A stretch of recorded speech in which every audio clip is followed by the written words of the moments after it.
बिस्मिल्लाहिर्रहमानिर्रहीम। अस्सलाम वालेकुम स्टूडेंट्स, माइक्रोसॉफ्ट एक्सेल की एक न्यू वीडियो लेक्चर के साथ मैं हूं ज़ैन। स्टूडेंट्स, आज के इस लेक्चर में हम स्टॉक मैनेजमेंट का जो हमने सीरीज स्टार्ट की है उसके सेकंड पार्ट में है और आज हम सेकंड मेथड को देखेंगे कि कैसे हम स्टॉक को मैनेज कर सकते हैं। लास्ट वीडियो में हमने जो सिंपल सा मेथड था उसको डिस्कस किया था। आज का ये जो मेथड है ये थोड़ा सा कॉम्प्लिकेटेड है, लेकिन इसमें हमें फ़ायदा ये है कि हमें ज़्यादा शीट्स को मैनेज नहीं करना पड़ता। यहाँ पर जस्ट आपने 2 शीट्स को मैनेज करना है। एक हमारे पास डेटाबेस की शीट होगी, एक स्टॉक समरी की शीट होगी। तो इन दोनों शीट्स की मदद से आप जो स्टॉक है उसको मॉनिटर कर सकते हैं और मैनेज कर सकते हैं। यहाँ पर हमारे पास एक प्रैक्टिस फंक्शन की शीट है, ये आपको इसमें ऐड करने की ज़रूरत नहीं है। यहाँ पर जस्ट हम एक फंक्शन है उसकी यहाँ पर प्रैक्टिस करेंगे जो कि हेल्प करेगा हमारी स्टॉक को मॉनिटर करने में। तो स्टार्ट करते हैं आज के इस लेक्चर को। सबसे पहले ये देखिए हमारे पास स्टॉक की समरी है। तो यहाँ पर हमने क्या करना है, item, opening, purchase, sale, reject और करंट स्टॉक के कॉलम्स को बना लेना है। यहाँ पर हमने प्रोडक्ट्स को ऐड कर देना है। डेटाबेस में हमने क्या करना है, हमने यहाँ पर कुछ इस तरह कॉलम लेने हैं कि सबसे पहले हमारे पास डेट हो, उसके बाद आइटम, फिर परचेज, सेल, रिजेक्ट और लास्ट में रिमार्क्स का कॉलम हो। कोई स्पेशल इंस्ट्रक्शन जो हैं वो हम रिमार्क्स के कॉलम में ऐड करवाएंगे। तो मैं क्या करूँगा, यहाँ पर आऊँगा, सबसे पहले मैं यहाँ पर डिफरेंट ओपनिंग्स ले लेता हूँ स्टॉक की। मैं कहता हूँ कि जी हमारे पास प्रोडक्ट 1 जो है वो 3 क्वांटिटी ओपनिंग में थी, ये हमारे पास 5, 7, 8 और 2, ये हमारे पास डिफरेंट प्रोडक्ट्स की ओपनिंग थी क्वांटिटी में मंथ के स्टार्ट पर।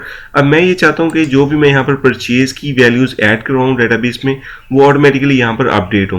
तो सबसे पहले हम चलते हैं डेटाबेस में, यहाँ पर कुछ वैल्यूज़ को ऐड करवा लेते हैं।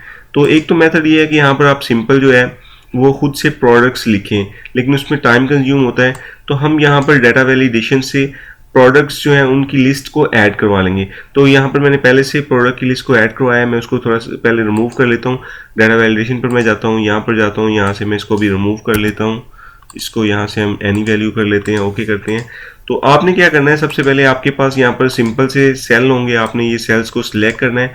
उसके बाद आपने डाटा में जाना है, यहाँ से आपने डाटा वैलिडेशन पर क्लिक करना है। आपके पास यहाँ पर एनी वैल्यू होगा, आपने यहाँ पर क्लिक करके लिस्ट को सिलेक्ट कर लेना है। जैसे ही आप लिस्ट सिलेक्ट करेंगे तो यहाँ पर हमारे पास सोर्स की एक रो सी आ जाएगी। यहाँ पर आपने माउस को क्लिक करना है। जैसे ही यहाँ पर ब्लिंकिंग कर्सर आए, आपने नेक्स्ट क्या करना है, यहाँ पर स्टॉक समरी पर क्लिक कर देना है। देखिए मैंने स्टॉक समरी की शीट पर क्लिक किया तो यहाँ पर स्टॉक समरी लिखा हुआ आ गया है। इसके बाद आपने प्रोडक्ट्स के जो नेम्स हैं इसकी रेंज को सिलेक्ट कर लेना है और ओके कर देना है। इसका हमें फ़ायदा क्या होता है, देखिए नॉर्मली हमें यहाँ पर प्रोडक्ट लिखना पड़ेगी, यहाँ पर प्रोडक्ट का नेम डिफरेंट सेल में लिखना पड़ेगा। लेकिन अब हमने चूंकि जो आइटम्स का कॉलम है यहाँ पर डाटा वैलिडेशन से लिस्ट को अप्लाई करवा दिया है, तो अब हमें प्रोडक्ट के नेम को यहाँ पर लिखने की ज़रूरत नहीं है। हम जस्ट यहाँ पर एरो पर क्लिक करेंगे तो हमारे पास यहाँ पर देखें 5 प्रोडक्ट्स जो हैं उनके नेम यहाँ पर शो हो रहे हैं। तो डाटा एंट्री में हमारी थोड़ी सी हेल्प हो जाएगी। तो मैं सबसे पहले यहाँ पर जाता हूँ, यहाँ पर मैं डेट ऐड करवाता हूँ आज की, और मैं ये कहता हूँ कि मैंने जो है जी प्रोडक्ट 1 जो है इसको मैंने परचेज़ किया है और मैंने इसकी 6 क्वांटिटी परचेज़ की हैं। तो मैंने यहाँ पर डेट लिख दिया है और 6 क्वांटिटी परचेज़ करी है, यहाँ पर मैंने ऐड करवा दिया है। यहाँ पर आप इसके बारे में कोई स्पेशल इंस्ट्रक्शन ले सकते हैं। उसके बाद मैं दोबारा यहाँ पर आता हूँ, मैं यहाँ पर क्या करता हूँ, मैं कहता हूँ कि जी 27 जो डेट थी उस डेट को मैंने इसकी जो प्रोडक्ट थी प्रोडक्ट 1 उसकी जो क्वांटिटी थी 3 क्वांटिटी मैंने सेल की और 1 क्वांटिटी रिजेक्ट हुई जो कि मैंने सप्लाई को जो है रिटर्न कर दी है। तो मैंने यहाँ पर डाटा एंटर कर लिया। उसके बाद मैं यहाँ पर जाता हूँ, यहाँ पर मैं कहता हूँ कि जी एक दिन के बाद मैंने ये किया है कि मैंने मज़ीद जो प्रोडक्ट 1 है उसकी कुछ मज़ीद क्वांटिटीज़ जो हैं वो परचेज़ कर ली हैं। मैंने क्या किया है जी, मैंने 3 क्वांटिटी मज़ीद परचेज़ कर ली हैं। अब हम ये चाहते हैं कि हमारा यहाँ पर जो परचेज़ में वैल्यू है, ये देखें 6, 3, ये सम हो और सम होने के बाद यहाँ पर ऑटोमेटिकली अपडेट हो जाए। इसी तरह जो हमारे पास सेल है, अगर सेल होती जाए तो सेल भी हमारे पास यहाँ पर सम होके अपडेट हो जाए। इसी तरह हमारे पास रिजेक्ट जो है वो भी वैल्यूज़ वहाँ पर अपडेट हो जाए। तो कोई ऐसा फंक्शन होना चाहिए जो यहाँ से वैल्यूज़ को ऑटोमेटिकली कैलकुलेट कर ले। ये देखें यहाँ पर जस्ट प्रोडक्ट 1 ही नहीं होगी, ये भी हो सकता है कि यहाँ पर प्रोडक्ट 3 हो या फिर यहाँ पर प्रोडक्ट 4 हो। तो यहाँ पर डिफरेंट प्रोडक्ट्स का डाटा हो सकता है। तो हमने क्या करना है जी, हमने डिफरेंट प्रोडक्ट्स के जो डाटाज हैं इनको कोई ऐसा फंक्शन हमने ढूंढना है कि जो ऑटोमेटिकली यहाँ से कैलकुलेट करे और हमें यहाँ पर जो है उसको अपडेट करके शो करवा दे। तो हम प्रैक्टिस फंक्शन में जाते हैं। यहाँ पर मैं आपको एक फंक्शन यूज़ करके दिखाता हूँ। देखिए यहाँ पर मेरे पास डिफरेंट प्रोडक्ट्स हैं। अगर मुझसे कहा जाए कि प्रोडक्ट 1 के सामने जो वैल्यूज़ हैं उनको आपने सम अप करके यहाँ पर लिखना है, तो वो कौन सा फंक्शन है जिसको हम यूज़ करेंगे। देखिए मैं यहाँ पर जाता हूँ, ये प्रोडक्ट 1 है, मैं इसको सिलेक्ट करता हूँ और मैं इस सेल को सिलेक्ट कर लेता हूँ। दोनों सेल को मैंने सिलेक्ट किया, कंट्रोल को होल्ड करके रखा। ये देखें, ये हमारे पास प्रोडक्ट 1 है, मैंने इन दोनों सेल्स को सिलेक्ट किया। उसके बाद ये प्रोडक्ट 1 है, इन दोनों सेल को सिलेक्ट किया। तो ये टोटल जो क्वांटिटी बन रही है ये 434 है। तो सम अप करने के बाद ये 434 बन रही है। तो ऐसा क्या फंक्शन हो कि जो ऑटोमेटिकली यहाँ से प्रोडक्ट को फाइंड करे और उनके सामने जो वैल्यूज़ हैं उनको एडअप करके हमें वैल्यूज़ हमें शो करवा दे, वो हम यहाँ पर यूज़ करना सीखेंगे। मैं यहाँ पर इक्वल टू लिखूंगा सम इफ पैरेंथेसिस स्टार्ट। तो सम इफ का जो फंक्शन होता है इसके 3 आर्गूमेंट्स होते हैं, रेंज, क्राइटेरिया, सम रेंज।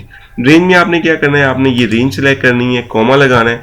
उसके बाद क्राइटेरिया में आपने ये जो नेम है इसको सिलेक्ट करना है। मैं इस रेंज में से प्रोडक्ट 1 को फाइंड करना चाह रहा हूँ।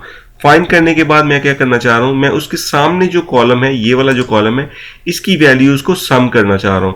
मैं पैरेंथेसिस को क्लोज करके जैसे ही एंटर करूंगा तो देखें यहां पर उसने क्या किया जी, ऑटोमेटिकली प्रोडक्ट 1 के सामने जो वैल्यूज थी उनको एडअप करके हमें यहाँ पर शो करवा दिया। अगर मैं यहाँ पर डबल क्लिक करके यहाँ से प्रोडक्ट का नेम चेंज कर दूं, मैं यहाँ पर 3 करता हूँ और एंटर करता हूँ, तो देखें जो 3 प्रोडक्ट है उसके सामने जो वैल्यूज हैं इसने उसको ऑटोमेटिकली एडअप किया और हमें यहाँ पर वैल्यू शो करवा दी 191। तो इस फंक्शन को हम यूज़ करने वाले हैं सम इफ के फंक्शन को स्टॉक समरी की शीट में। आपने यहाँ पर जाना है परचेज में, यहाँ पर इक्वल टू लगाना है, यहाँ पर सम इफ पैरेंथेसिस स्टार्ट करनी है। उसी तरह हम 3 आर्गूमेंट्स लेंगे। सबसे पहले हमारे पास रेंज है, तो रेंज में हम क्या करेंगे, डेटाबेस पर क्लिक करेंगे। जैसे ही मैंने डेटाबेस पर क्लिक किया तो देखिए यहाँ पर सम इफ के फंक्शन में डेटाबेस की शीट सेलेक्ट हो गई है। उसके बाद हम सी कॉलम पर क्लिक करेंगे। तो जैसे ही मैंने सी कॉलम पर क्लिक किया तो हमारे पास जो आइटम की लिस्ट है जहाँ पर हम एंट्री करेंगे डाटा की, वो कॉलम सेलेक्ट हो गया। अब हमने कॉमा लगाना है। नेक्स्ट हमारे पास क्राइटेरिया है जो वो हमने ऐड करवाना है। वो क्या होगा जी, वो हम स्टॉक समरी में जाएंगे तो स्टॉक समरी की शीट सेलेक्ट होगी। इसमें से हम ये सेल सेलेक्ट कर लेंगे प्रोडक्ट 1 का। तो प्रोडक्ट 1 को हम एज ए क्राइटेरिया देंगे। उसके बाद हम कॉमा लगाएंगे। उसके बाद लास्ट जो आर्गूमेंट है सम रेंज। तो चूंकि मैं परचेज की वैल्यू यहाँ पर शो करवाना चाह रहा हूँ तो हम डेटाबेस में जाने के बाद डेटाबेस की शीट सेलेक्ट हो गई है, परचेज के कॉलम पर क्लिक कर देंगे। ये मैंने परचेज के कॉलम पर क्लिक किया, पैरेंथेसिस को मैंने क्लोज किया और एंटर किया। तो देखिए यहाँ पर वैल्यूज जो है वो 9 आ गई है प्रोडक्ट 1 की। मैं इसको यहाँ से ड्रैग करके लास्ट तक लेके आता हूँ तो यहाँ पर प्रोडक्ट 4 जो है वो 2 आ रही है वैल्यू। मैं वापस जाता हूँ तो यहाँ पर हम देख लेते हैं। देखें प्रोडक्ट 1 जो है वो हमने जो परचेज की है क्वांटिटी वो 9 है।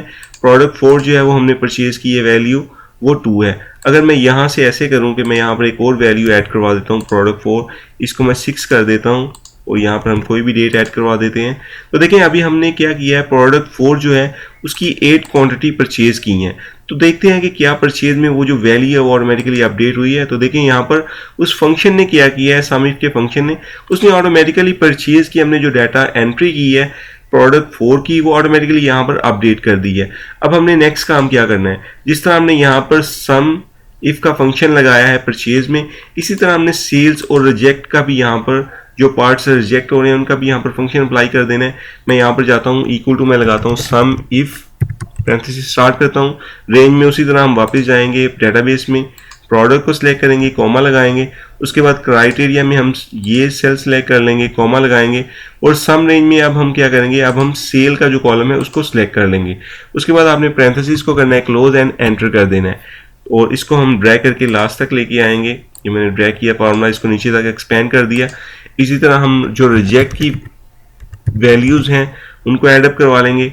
सम रेंज में हमने क्या किया जी, हमने जो सम इफ का फंक्शन है उसमें सबसे पहली जो रेंज है उसमें प्रोडक्ट ले ली, कॉमा लगाया। उसके बाद हमने क्राइटेरिया में समरी में प्रोडक्ट 1 को सिलेक्ट कर लिया, कॉमा लगाया और लास्ट में हमने क्या किया जी, लास्ट में हमने जो रिजेक्ट का कॉलम है इसको सिलेक्ट कर लिया और पैरेंथेसिस को क्लोज किया और एंटर कर दिया। इसको भी हम ड्रैग करके यहाँ से नीचे लेके आएंगे।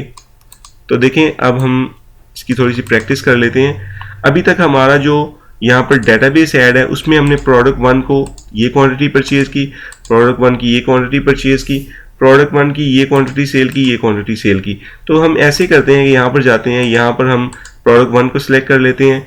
मैं ये कहता हूँ कि मैंने जो है जी इसकी मज़ीद 67 क्वांटिटी परचेज की हैं, 3 क्वांटिटी मैंने सेल की हैं, उसमें 2 क्वांटिटी जो है वो रिजेक्ट हो गई हैं। तो आप अलग अलग से भी एंट्री कर सकते हैं। मैंने यहाँ पर सिंपल आपको समझाने के लिए एक ही कॉलम में यहाँ पर एंट्री कर दी है। हम वापस जाकर देखते हैं कि क्या प्रोडक्ट 1 में हमारी जो डाटा था वो अपडेट हो गया है। हम यहाँ पर थोड़ी सी कैलकुलेशन कर लेते हैं। मैंने प्रोडक्ट 1 जो है अगर परचेज की बात करूँ तो मैंने 76 क्वांटिटी परचेज की है। तो हम वापस जाकर देखते हैं, तो देखें यहाँ पर 76 ऑटोमेटिकली अपडेट है। वापस आते हैं हम सेल में, अगर मैं बात करूँ प्रोडक्ट 1 की, तो मैंने 6 क्वांटिटी सेल की है। देखें ये 6 क्वांटिटी यहाँ पर सेल में है। तो रिजेक्ट की अगर हम बात करें तो प्रोडक्ट 1 में हमने 1 और 2 3 हमने रिजेक्ट की हैं, लेकिन यहाँ पर हमारे पास 3 नहीं आ रहा। तो देख लेते हैं कि यहाँ पर क्या गड़बड़ हुई है। यहाँ पर हमारे फंक्शन में कोई गड़बड़ होगी जिसकी वजह से यहाँ पर डाटा अपडेट नहीं हुआ। हम वापस चलते हैं और ये हमारे पास कॉलम भी ठीक है, उसके बाद हमारे पास ये डाटा भी ठीक है। तो हम यहाँ पर एक दफ़ा दोबारा से अपने फंक्शन को अप्लाई करके देख लेते हैं। हमने इक्वल टू लगाया, सम इफ लगाया, पैरेंथेसिस स्टार्ट की, रेंज में हमने ये रेंज सेलेक्ट कर ली प्रोडक्ट्स की, कॉमा लगाया।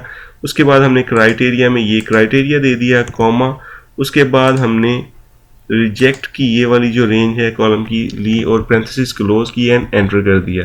तो देखें पहले हमारे पास फंक्शन अप्लाई करने में कुछ मिस्टेक हो गई थी, इसलिए यहाँ पर डाटा अपडेट नहीं था। तो अब यहाँ पर ऑटोमेटिकली डाटा अपडेट हो गया है।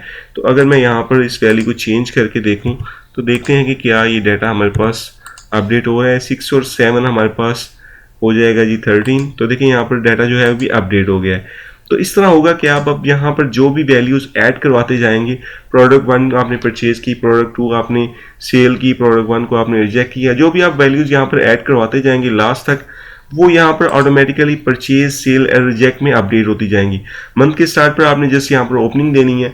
अब इन तमाम वैल्यूज़ को कैलकुलेट करने के बाद करंट स्टॉक कैसे अपडेट होगा, उसके लिए आपने क्या करना है, इक्वल टू लगाना है, ओपनिंग प्लस आपने करना है परचेज। इन दोनों वैल्यूज को परचेज और ओपनिंग को प्लस करने के बाद इसमें से हमने माइनस करना होता है सेल को और माइनस करना होता है जो हमने सप्लायर को रिटर्न कर दिए पार्ट उनको। उसके बाद हमने एंटर कर देना होता है। देखें जैसे मैंने एंटर किया तो यहाँ पर कुछ वैल्यू आ गई है 60। मैं इसको ड्रैग करके नीचे तक लेके आता हूँ। तो अब जो भी हमारा स्टॉक होगा वो ऑटोमेटिकली यहाँ पर अपडेट होता जाएगा। फॉर एग्जांपल अभी हमने प्रोडक्ट 2 जो है इसको परचेज, सेल और रिजेक्ट नहीं किया, तो इसकी भी हम एंट्री करके देख लेते हैं। मैं यहाँ पर जाता हूँ, मैं यहाँ पर करता हूँ जी, मैंने ये जो है प्रोडक्ट 2 और इसका भी मैं नेम रख देता हूँ प्रोडक्ट 2। मैंने प्रोडक्ट 2 क्वान्टिटी परचेज की है। उसके बाद इसको भी हम प्रोडक्ट 2 कर देते हैं। यहाँ पर हम डेट ऐड करवा देते हैं। तो ये मैंने यहाँ पर रैंडम डाटा ऐड करवा दी है। आप यहाँ पर प्रॉपर डाटा को ऐड करवा सकते हैं। प्रोडक्ट 2 मैंने यहाँ पर 2 परचेज की, प्रोडक्ट 2 में से मैंने 1 सेल की और उसमें से 1 रिजेक्ट कर दी है। यहाँ पर परचेज में मैं क्वांटिटी बढ़ा देता हूँ, 5 कर देता हूँ। तो मैंने 5 प्रोडक्ट परचेज की क्वांटिटी में और 1 मैंने इसमें से सेल की और 1 मैंने रिजेक्ट की। यहाँ पर हम जाएं तो देखें यहाँ पर 5 मैंने प्रोडक्ट 2 क्वांटिटी में परचेज की, 1 मैंने सेल की और 1 रिजेक्ट की। तो यहाँ पर 5 और 5 10 में से 2 माइनस करें तो बाकी हमारे पास जो स्टॉक में प्रोडक्ट बचेंगी क्वांटिटी में वो 8 होंगी। तो ये देखें यहाँ पर ये ऑटोमेटिकली अपडेट हो गई हैं। तो इस सिंपल सी शीट को यूज़ करते हुए आप अपने स्टॉक को मैनेज कर सकते हैं और अपने स्टॉक को मॉनिटर कर सकते हैं कि कौन सी प्रोडक्ट्स जो हैं वो क्वांटिटी में कितनी आपके पास अवेलेबल हैं, कितनी आपने सेल कर दी हैं और कितनी उसकी आपके पास जो है रिजेक्शन हो गई है। तो ये मेथड है। इस मेथड को, ये थोड़ा सा कॉम्प्लिकेटेड मेथड था, लेकिन ये इससे फ़ायदा ये होता है आपको कि आप जस्ट 2 शीट से अपने सारे के सारे स्टॉक जो होता है उसको इजीली मैनेज कर सकते हैं। तो मैं उम्मीद करता हूँ कि आपको आज की इस लेक्चर की समझ आई होगी। इसी तरह की मजीद ऑफिस से रिलेटेड वीडियो से अपडेट रहने के लिए अभी हमारे चैनल को सब्सक्राइब कर लें। I hope you like this video. Thanks for watching this video.